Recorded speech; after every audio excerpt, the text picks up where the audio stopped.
This is a story I haven't thought about in a long time, and for good reason. My friends and I used to like exploring things. Growing up in New Jersey, there were enough abandoned places within driving distance to keep us entertained for hours. A lot of the stuff we did wasn't all that cool in hindsight, just decaying buildings, empty warehouses, stuff like that. But every now and then, we'd stumble across something more interesting. One place that had been on our radar for a while was an abandoned middle school about a 30-minute drive away. I won't say the name here for privacy reasons, but anyone familiar with North Jersey urban exploring probably knows exactly what I'm talking about. We'd seen photos of the place online and figured it was finally time to check it out. It was late summer, and we were getting bored of the usual activities, which mostly consisted of playing basketball in my backyard and driving around aimlessly. I can't remember who brought up the idea, but it was a pretty spontaneous thing. There were 4 of us that night.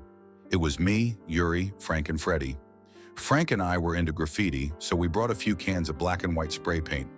Beyond that, the rest of my bag was filled with some Roman candles I had left over from 4th of July.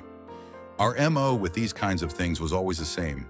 We'd mess around inside, get to the roof, shoot some fireworks off, then sprint down before any cops rolled up. This evening would be no different. Yuri was driving that night. He pulled onto a side street a few blocks from the school, and we got out. We made our way towards the school and were pleasantly surprised to see that the fence around the perimeter had been cut. We were prepared to jump, but I was glad we wouldn't have to. The school was huge, bigger than the pictures online had led us to believe. It would have taken forever to explore the whole thing, but that was a good thing as the 4 of us were prone to get bored very quickly. Frank led the way through the hole, followed by Yuri, then me, then Freddie. Freddie was the most fearless, so he volunteered to bring up the rear. We found a door that wasn't boarded up and stepped inside. Even with our flashlights, it was eerie. Picture your childhood school, only dead silent. Every hallway was stripped down to exposed wires and crumbling tile. Insulation was hanging from the ceiling, and there were bits of broken furniture everywhere. The entrance we found opened into a hallway, which we happily began walking through after clicking on our flashlights. We all had really powerful flashlights, which was something we were very proud of for whatever reason. When I say powerful, I mean it. Mine was $60 and could illuminate an entire room with a beam strong enough to blind you for a few seconds if you mistakenly glanced at it. It was honestly a lot of money for a flashlight, but I thought it was worth it. The walls were coated in graffiti, some of it good, some of it awful. Frank and I paused here and there to check out a few tags, but mostly we kept moving. I'll spare you most of the details about the building itself, but it was honestly really cool. Seeing all those seats and a stage that was literally falling apart was a dope sight. We made a quick loop through the basement, which was by far the most run-down part of the school.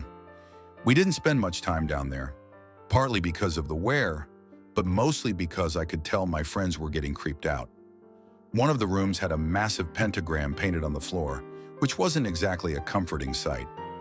Creepy, yeah, but it wasn't unusual. Anyone who's done urban exploring knows these pop up everywhere. We didn't linger. The 4 of us eventually made our way to the 2nd floor. One of the classrooms had a completely untouched white wall, basically a blank canvas. Frank and I grinned and started throwing paint up, while Yuri and Freddie said they were going to keep exploring and look for a way to the roof. They disappeared down one of the dark hallways while we stayed back tagging. Once we wrapped up our piece, Frank wanted to keep working on another section of the wall. I wandered out of the room to check out some of the better artwork along the nearby corridors. After about 5 minutes of just standing and admiring the art, I heard Frank yell out from behind me. He sounded angry and asked if I was messing with him. I told him I don't know what he was talking about, and he told me to quit the act, still angry. Before I could figure out what he meant, he said, "I know you took my bag." I swore I didn't do anything, that I had been standing in the hallway the entire time. He believed me and muttered something about how it must have been Freddie. To be fair, it was the type of thing Freddie had a tendency to do. We searched the room with our lights just to be safe, but there was nothing. The bag was gone. We couldn't do much more tagging without the bag since it had all the unused PIA.